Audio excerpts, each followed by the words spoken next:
All right, so we're going to call this video a way back Wednesday bus hoard video. Last year, my buddy Dave and I, we took a trip up to Great Falls, Montana, and to check out a big stash of VWs. The guy who was showing it to us was actually kind of a middleman. He was helping the gal that lived there sell everything. Her husband had passed away and had left her with this big mess. He was actually calling it we'll just say the poop show to keep it family friendly and PG rated here. But it was kind of a poop show. I mean, it was just cars on top of cars on top of cars. And we went into the sheds. The sheds were full of cats and cat scat everywhere. This place was a mess. And so we started kind of checking things out. This was actually our first day just to kind of check things out. The state wasn't settled yet, and so we weren't able to really buy anything.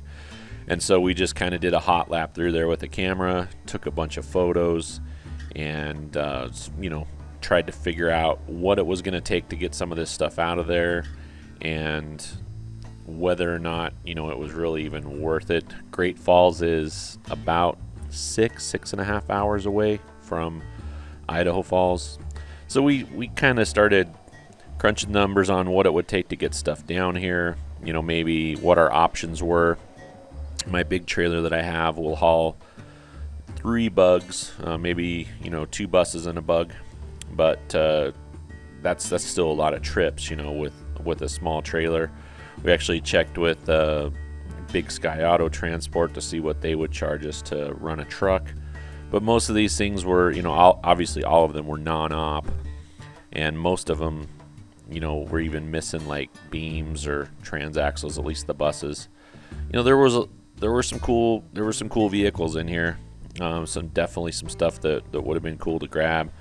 But as the deal kind of progressed, couldn't really nail down any prices on stuff, and it was pretty obvious that the guy was shopping around and just basically trying to pull as much money out of this place as he could. And at the end of the day, we just finally kind of just decided that it just didn't feel good, didn't feel right, and so we kind of pulled off of it and just forgot about it.